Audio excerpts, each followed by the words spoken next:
Yes, hello everyone and welcome. Pleasure to have you with me for this recruitment video. It's that time of the summer again, and this is actually a bit of a special video, shall we say, because it's the 5th video anniversary. Thank you.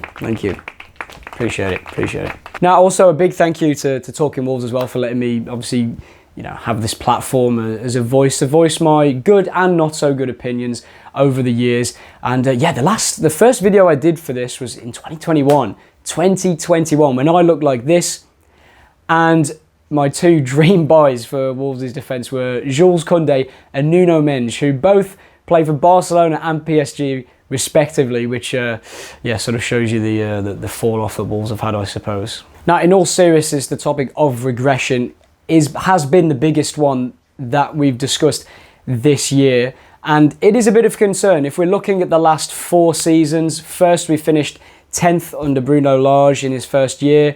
Then the next season we finished 13th through a combination of Lage and Lopetegui coming in and saving the day. The next season we finished 14th under Gary O'Neill in his season after Lopetegui left. And then, of course, this season finishing 16th after O'Neill had us in a relegation battle. And, of course, Vitor Pereira came in and saved the day. Now, the feeling around the place is positivity, but there's no getting away from the fact that this is 4 consecutive seasons of regression. And in keeping or having that in mind, I've decided to go ahead and choose some options today for transfers that I think will help us push us back towards a sort of, maybe mid-table spots. Certainly not Europe. I don't think we're quite there yet. But I think that the options today that I will be giving will certainly have a bit of will hopefully have an impact and push us further up the league. Make sure to leave some names down in the comments below. If you want to leave one for just one position, that's absolutely fine. If you want to leave some names for every position as well, please go ahead and do that. I always love reading everyone's comments and seeing what sort of different players and different profiles people come up with. It's it's super interesting to see what everyone has to say. That's the beauty of the comment section. Okay, so let's get into the players that are leaving first of all, or the players that I think will leave. There's certainly plenty of players in there coming up on this graphic right now, so you can go ahead and take a look at those. So at least 7, 8, 9 players leaving. Obviously, Sarabia and Cunha have already left. Hugo Bueno is up in the air. Santiago Bueno is up in the air. Doyle. These are players that you could be options for Wolves, but could very easily Wolves could choose to cash in on. So a lot of players leaving, or these are sort of my predictions for players to be leaving. So that means that there's got to be plenty of players coming in. So let's take a look at the ones that I think we should sign. I mean, it's worth noting, not to toot my own horn, but in the previous 4 videos from those players, 3 of those have actually gone on to sign for Wolves, those being Hwang Hee-chan, Gonzalo Guedes and Mateus Nunes. So, hopefully you feel very confident about today's picks. But that's a pretty horrendous look. So without further ado, let's move on to the first position, which is goalkeeper. Yes, I know, I do this every year, but every year we have the same conversations of is Jose Sá going to leave or not. So I like to just, as a baseline, protect myself here. Jose Sá might leave. If he does, here are 2 goalkeepers that I think can do the job. So we have 2 options, Vanaj Milinkovic-Savic and also Finn Darman. We'll start off with the former. Milinkovic-Savic is a Serbian international, 28 years old. Why did I choose this guy? Well, his shot-stopping ability is something that I think is really important, considering we have such a good shot-stopper in Jose Sá, whilst he's not very as good on the ball. I think it's important for us to maintain, or at least improve on, the shot-stopping percentages, that of which Milinkovic-Savic is very good. He's also an excellent penalty saver, as you can see by his penalties saved percentile. Obviously, feel free to go back and pause if you wish. But he's a very, very solid goalkeeper, and his frame, being as tall as he is, means that he's able to collect crosses. He's good, a little bit stronger aerially. He's a good physical presence. I think my main concern would probably be the majority of his parries tend to be in kind of a central zone, which would be something that you'd have to sort of try and get him to stop doing, especially in the Premier League where players are so reactive. look, I mean, beggars can't be choosers. We haven't got tons of money, and a market value of 10 million, you're getting a very experienced goalkeeper who's performed at a high level, is an excellent shot stopper, and also is very good from his long kicking. Now, I know that Vitor Pereira wants a player that can play with his feet, but I think it's important for a goalkeeper to be good at long kicking as well, especially if it's me, you know, if we're playing with a wing-back system, I think it's always good if your goalkeeper is able to pick out your wing-backs with more accurate long passes. So those are all attributes that I really, really like, and hence why I think Milinkovic-Savic is a really good option. Our next keeper on the list is Finn Darman, the German and interestingly English national goalkeeper, not an international yet, but he has the option to choose England if he wishes. Really interesting profile on this guy. I was blown away really by his save percentage percentile in the top goalkeepers in Europe for his save percentage, and this season also in the Bundesliga he hit a record in the league. In fact, I think he reached the top 6 in the Bundesliga for the longest amount of time without conceding a goal. I think 6 clean sheets in a row he kept for Augsburg this season. And, you know, obviously some of that's due in part to their defence, but this season he's been a really, really good shot stopper and a very active goalkeeper. His numbers for defensive actions outside the penalty area suggest that he's, you know, very quick off his line and gets involved more with being a goalkeeper that closes down attacking players more. And having watched him play a fair amount during my research, it's clear to see why he's got such a good save percentage, because he's very quick off his line to make saves, and also he's just in general a very good reaction goalkeeper. I think, you know, what we like about Jose Sarr is that shot stopping ability, and Darman has shown that on another level this season for Augsburg, and he's always been in Germany. He was as a young goalkeeper, he was touted as a real potential superstar goalkeeper, and, you know, hasn't quite worked out for him. But this season, he's really, really come into his own after a tough start in the camp. The start of this season that's just finished, sort of after the turn of the year, had a really good run in the team, and he's been excellent for them and cemented himself as one of, if not Bundesliga's best informed goalkeeper. And for a market value of 4 or 5 million, Augsburg are obviously going to want more than that, but he's 27, so he's still a good age for a goalkeeper. He can still develop. I think he's a little less physical. If you can look at his crosses stop percentage, it's very much on the low side, but if that's something that Vitor Pereira can coach, or if we can have a more physical team in general where the goalkeeper doesn't need to do that as much, then, you know, I think that's okay. And also his distribution is pretty solid as well. It's nothing sort of like Edison levels or whatever, but I think a goalkeeper who's just solid with his long distribution, I think will be okay for Wolves. Obviously, it's good to have a goalkeeper that gets involved in the build-up, but like I said earlier with Milinkovic-Savic, if you can have a goalkeeper whose long distribution is really, really solid, I think that's a good base to build from. Because we have a defence that's pretty good in possession. It's not perfect, but I'm sure Pereira will sort of hone that. So yeah, Finn Darman, a really good option. He's going to be cheap. He's in really good form. So, you know, momentum's a huge thing in football. Confidence is a huge thing. So we're getting a goalkeeper in that is already confident in himself and is, you know, fluent in English as well, which always helps. So yeah, I think he would be a really, really solid pick. Moving on to the centre-backs. I've chosen 2 centre-backs for this video. Now, centre-back isn't a position that I would say we desperately need, but I do think that we need certain reinforcements within the group that we have. I think, as I mentioned before, Santiago Bueno is probably he's sort of in that grey area of he might leave, he might not. I think Pereira likes him, but he's not a convincing option.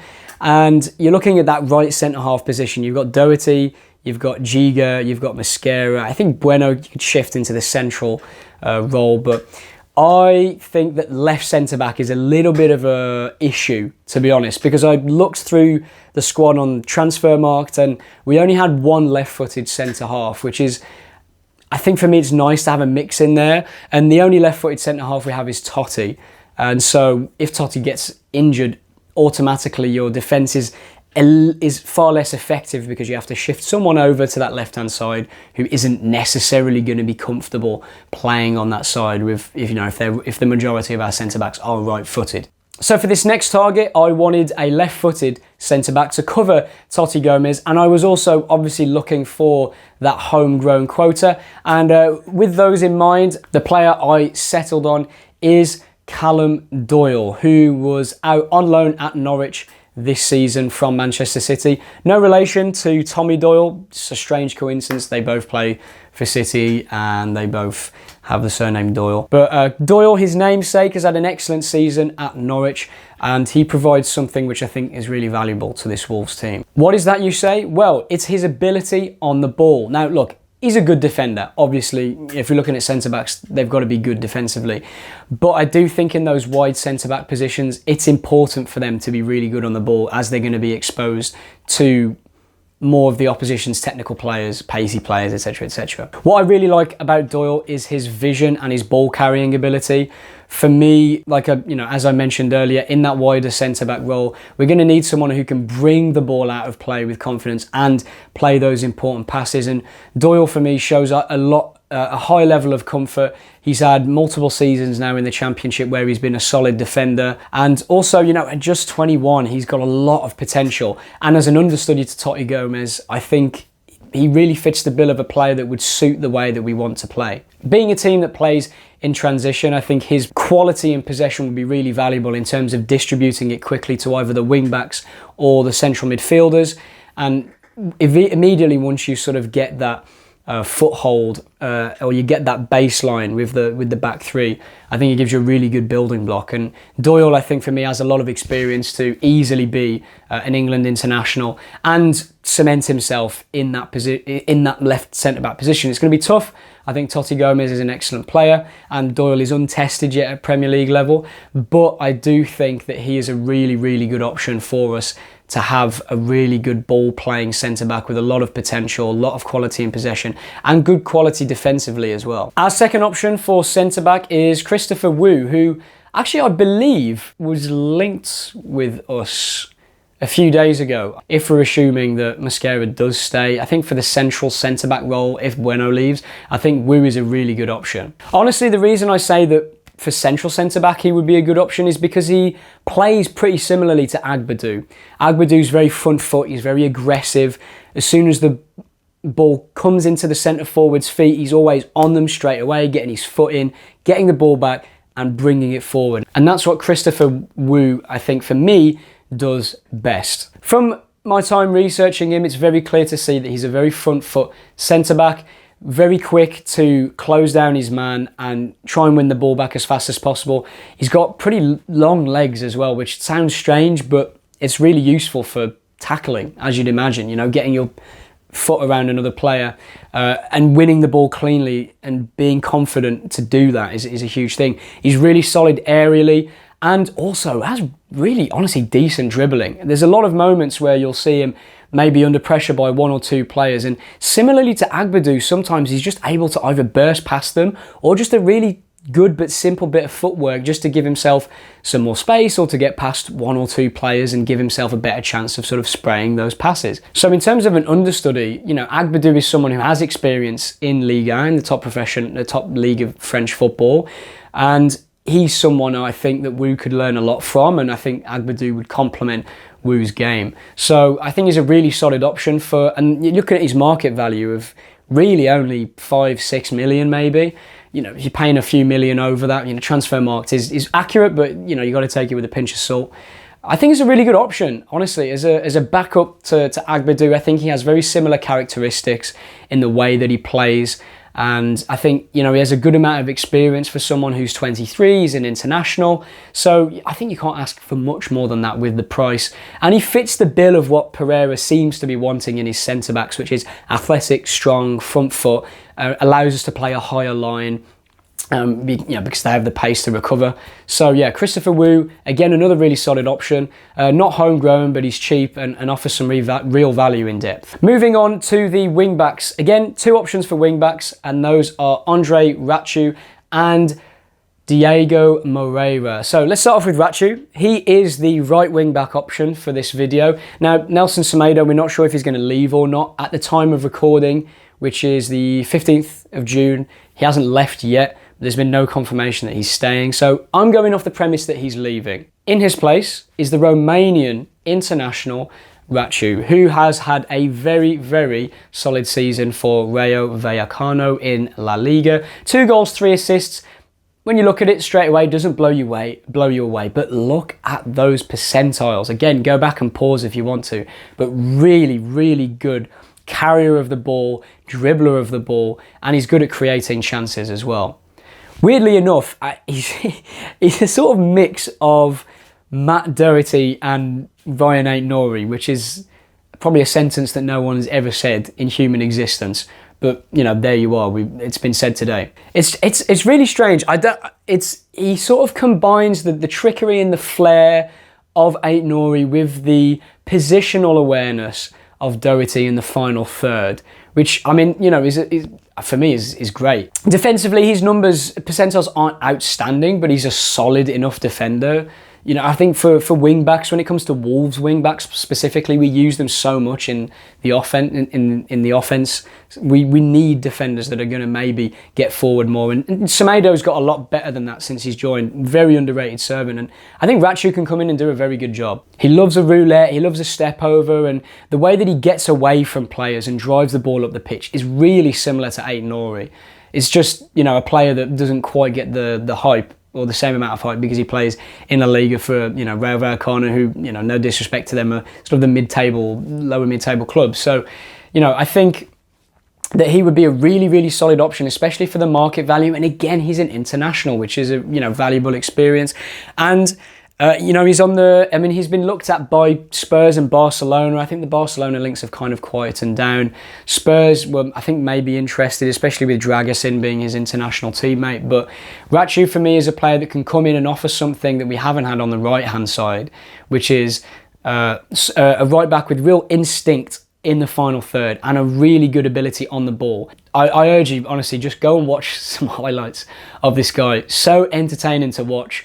So good on the ball, and definitely a player that will get Wolves fans off their seats. And on the opposite side to Raciu is Diego Pereira, who was part of the sort of 500 players that Chelsea signed a couple of summers ago.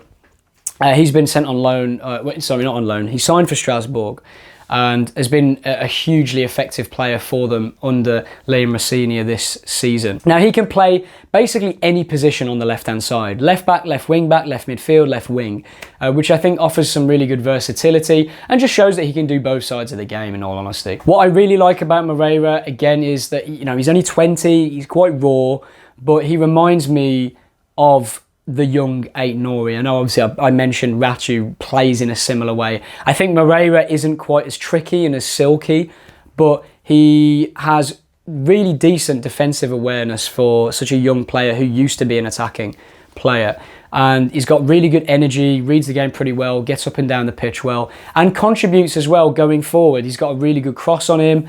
And, you know, I think as an overlapping wing-back, you can tell when you watch him that he just knows where to be, which is something really valuable because it means that he can sort of just slot in and he understands the role straight away. He's also had some decent goal contributions. I think he has 2 goals and I think 7 or 8 assists, which is pretty good. I mean, Aït-Nouri got I think Aït-Nouri got a little bit higher, but similar numbers, honestly. And, you know, if he can even get 2 goals, 5 assists, something like that in a debut campaign, I think that would be really solid. It's also worth noting that he is a Gestafoot client, so you never know. We could get a pretty good deal for him. But look, I like the way he profiles, similar to Aït-Nouri in terms of the high numbers for progressive carries and take-ons and dribbles, successful dribbles. I think, you know, he looks like a player who's really going to be able to keep with the Wolves theme in wing-backs of being able to play really well in transition, carrying the ball well and at pace. And for a good market value, and if you develop him an excellent resale value, I think it's a no-brainer really for Wolves to, you know, take a bit of a risk. Next up for the central midfield options, I've gone with 3 different players, mainly because they cover 3 different types of profiles. So we have Nunez, who's sort of the more deep-lying playmaker. You have El Ainaoui, who is the sort of defensive / box-to-box type that maybe, you know, sort of a João Gomez was when he came in. And also Jack Verdoni, who, again, can cover the homegrown marker, and also he's the sort of more attacking minded advanced midfielder in this three. So starting off with Nunez, he's been at Norwich for a few seasons now, and for me he's a player that stuck out to me for his quality in possession and also his defensive ability and sort of combativeness off the ball. If I was to liken him to a Wolves player, honestly I would say Tommy Doyle. He reminds me of him in the way that he defends and reads the game well, but as soon as he gets the ball, he's going to be spraying those sort of passes and getting us up the pitch through his range of passing. When he first arrived at Norwich, he did struggle physically and was sort of in and out of the team, but he's really found his form this season. A lot of people talking about Signs as the player to get from Norwich, but I really think that Nunez has been a super underrated part of that Norwich team, and for the market value that he's going at, and he's still only 25, has room to improve. He's a Chile international. I think that he's a profile of player that, look, if Doyle is to leave either on loan or on a permanent, I think Nunez is someone who would probably be happy to be a rotation option and sort of offers that quality in possession from a deeper position that we know that Andre has that, but in terms of the longer range passing, I think Nunez is a really good understudy and a really good option for us to have coming off the bench. If we need to either have a bit more, get someone to see the game out, or to, sort of solidify the midfield in a three maybe, so you could have Andre and Nunez and maybe Gomez a little bit more advanced. I just think he's a good option to sort of have even in and around the squad.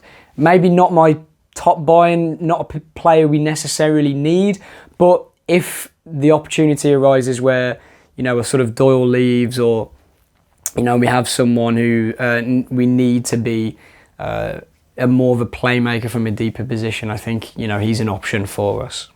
Next on the list is the Moroccan youth international, El Ainaoui, Neil El Ainaoui. He's a really, really, really good player. Now, he was probably, for me, the pick of the bunch when it came to sort of central midfielders. If I was to choose out of him and Nunez, Ainaoui wins by far and away. He's clearly one of the best midfielders I've seen whilst doing this research. Super well, all-rounded midfielder. So good at winning possession back, and you can see that in his percentiles. Now look, he's not going to carry the ball as well as a João Gomez, but what he does do is when he wins it back, he's able to use possession really intelligently. And when I was looking at players that could maybe do a similar job to Andre, he was one of the players that cropped up. He's 6'1", so he's more of a physical athlete. He's got a lot in the tank. He's got a lot of stamina, really good engine on him, which I know is something that Pereira likes in his midfielders and just in his players in general. And he's only 23, has a lot of potential, and he's really come into his own, particularly in the second half of last season for Lens in Liga, and ending the season with 8 goals as well from central midfield, which is really impressive. Again, another midfielder that, if in the right positions in the box, he has good finishing. And also good in the air as well, which I think having slightly taller central midfield options will give us a little bit more range when it comes to adapting to certain teams. I do really like Andre and Gomez as a pair there. I think they're easily the top 3 midfields in the Premier League. But I do think sometimes they can be left wanting a little bit physically in terms of height and sort of aerial ability. I'm not saying Ainaoui would come in and push one of those two out of the starting 11, but I think he gives us a very different physical profile to the other two, whilst offering up a very good level of technical and passing ability. Very much an all-rounder, and I think he would be brought in as more of a succession plan to Gomez or Andre if one of those two was to leave. The final midfielder of this three is Jack Redoni. Now, look, this guy has had a lot of attention because he's had an excellent season at Coventry.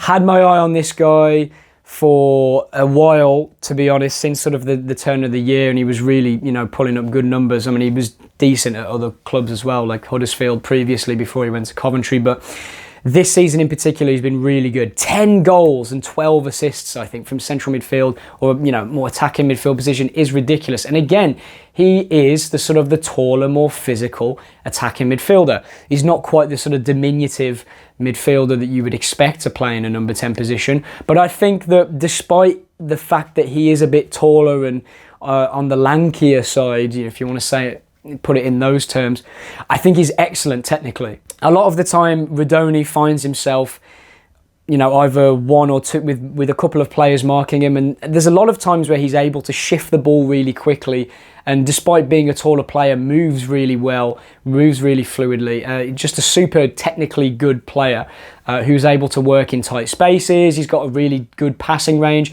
His long passing is really good. Very, you know, seen a lot of instances of him only needing one touch out of his feet to either whip in a really good cross or to put through a really good long ball or through ball, which is something that we, in terms of an attacking sense, don't always have.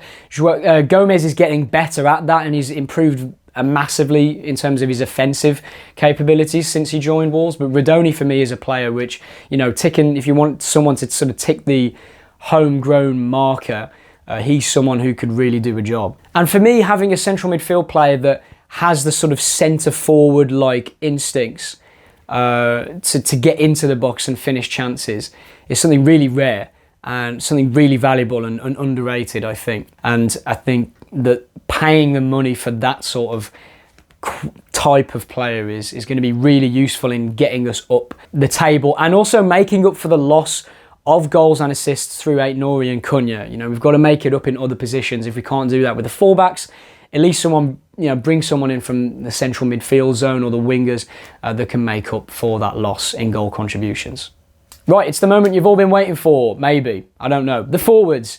The forward line for Wolves, wow. This has been, I think this is probably the most important window in terms of getting the right attacking options in. I think defensively, Wolves are pretty good. Midfield, we've got a very, very set midfield. I think it's just about getting the depth right. But the forward line is something we've really, really got to fix and fix well. You're talking about 3 or maybe even 4 players from our forward options leaving. So we've got to bring in, for me, at least 3. And all 3 players that I've mentioned here today are ones that I think we should sign. So I've gone with 3 different types of forwards as well, 3 different profiles of forwards. So I've got 2 wide players in Guessond and Salmakers. Salmakers is very much the sort of Sarabia type. Guessond is more of an explosive, good dribbler, good finisher. Sort of a, you know, similar-ish replacement for Matheus Cunha. Then for the centre forward position, I've gone with, again, a player that I actually recommended, I think 2 years ago when he was at Metz, Georges Mikau-Tadze. I'm going to be banging his drum again for the centre forward position, because if you look at his percentiles in a second, which I'll put on screen a little bit later, his percentiles compared to other centre forwards are just out of this world. And I think honestly we need a different profile. I think we need a centre forward that can do a little bit more. So yeah, we'll go on to that in a sec, but first of all, we'll start off with Guessond. So Evan Guessond, he would be my pick to replace Matheus Cunha, coming in off that left-hand side in the front 3. Really, really interesting player. And another player that we were actually linked with whilst I was doing my research for this video, which was, you know, takes a while to get these players, but I found him and then again cropped up in the rumour mill a little while after that. So I was happy to see that Wolves are interested in a player that I think is interesting for this team. Very, very good, strong, quick, good dribbler, good carrier of the ball, and an excellent finisher to boot. He's had a really good season for Nice, hitting over 10 goals, and overall just looking like a really dangerous player. He can create, he can score, his goal contribution numbers are really good. And look, when you compare his percentiles to other wingers, they're not the highest. But if you look at it compared to centre forwards, you know, he's in the top sort of 1, 2, 3% for a lot of the carrying stats. And I think if you put him out wide and have him playing in a position where we can cut inside into those more central areas, I think you've got a really, really good player there that can get some good links with a wing back if he needs to. What I really like about him is his dribbling ability and his strength. I think, you know, for me, that's going to be one of the key 3 attributes that we're going to miss through Cunha is his dribbling ability, his physical ability, his, you know, physical pace and strength, but the finishing ability as well. And I think for me, Gesson, whilst maybe I don't think he's obviously at the level of Matheus Cunha, I think with in time, if he adapts to the Premier League, he can be a player that can definitely do a job, and for me, easily hit double figures in the Premier League and maybe contribute 5 or 6 assists, something like that. So for me, he would really be my choice, and a very decent market value as well. I think the rumoured bid that we submitted was 25 million. If we are to pay that sort of fee, I think it's very much worth it. He's still got a lot of time ahead of him to develop as a player as well. And I think Wolves need pacey, explosive players. We've missed that with sort of Pedro Neto and Adama in days gone by. Last season, I think we lacked that a little bit. Gesson, I think, for me, makes up for that and gives us a good, really good first team option. And obviously, maybe if you have Bellegarde as the backup for him, those are 2 really good options on the left. I'll start with the second option at for the winger position, or the wide 10 position, before we get to centre forward. And my choice for the right side of this front 3 would be Alexis Salmakers, who has just come off the back of a decent season for Roma. Not necessarily a first team player, and he's had limited minutes this season, but he's still put up really decent numbers. And for me, his profile of player, as you can see by his percentiles, matches up really with more so of a Pablo Sarabia type.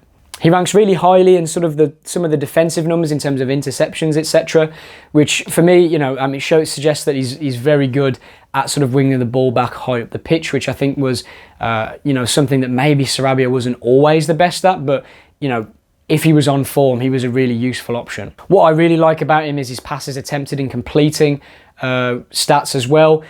Again, very similar to Sarabia's got really good passing accuracy and passes attempted, and having someone that is a little bit different in off the right, I think will stand us in good stead. I really liked Sarabia as a profile of player to have in the front 3. Whilst it's good to have those explosive, pacey wingers to play on the counter-attack, I think we need different options in there if we want to try and break down a low block, or if there's a team that's just, if there's a team that's going to sit back against us, those sort of pacey wingers aren't necessarily going to have the same effect.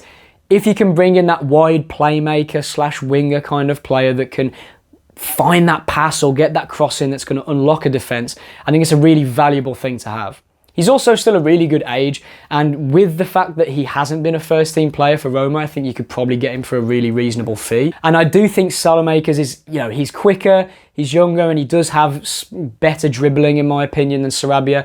Coupling that with, as I mentioned previously, his good passing ability and his creative ability, I think he's a really, really good player to have in the team. So my final player for this video, apart from the honourable mentions, is of course George Mikautadze, a player that, again, as mentioned previously, I did suggest a couple of years ago. When I suggested him when he was at Metz, he did actually go on to sign for Ajax, and now he signed for Lyon. He's had a good season for Lyon, contributing a decent amount of goals and assists, but also just his general play being just very good. He ranks highly in a lot of the percentiles that I want in a centre forward as a different option to Strand Larsen. I mean, just look at the amount of green on his profile. Absolutely insane. And for me, he offers something very different to Strand Larsen in the more diminutive, technical forward. Now, look, Strand Larsen's very good technically and he's a good finisher, but Mikautadze, as I mentioned a couple of years ago, is the more sort of Hazard-esque player when he was in off the wing. He ranks very well compared to sort of players like Isak and Griezmann and the sort of all-round forwards. I think having a forward that is, very good at dribbling, he's good on the ball, he's good at carrying the ball, gives us a really interesting front 3. Because let's say, for example, you have Gesson, Mikautadze and Salamakers. That's a very fluid front 3, and they can sort of chop and change and work in and around each other. And it makes us a lot harder to defend, especially when all 3 of them are good at carrying the ball. All 3 of them are good finishers. Gesson and Mikautadze more so than Salamakers, I would say. But having players that are all technically very good at dribbling and getting us up the pitch, I think gives us a really, really interesting profile. Especially if you bring him on in the last sort of 25 minutes of a game to stretch a defence or to give defenders a different problem to think about. I think, he offers something really, really good in terms of quality in possession and quality in terms of finishing. A lot's been made of sort of Ryan Cherky and players like that for Lyon this season.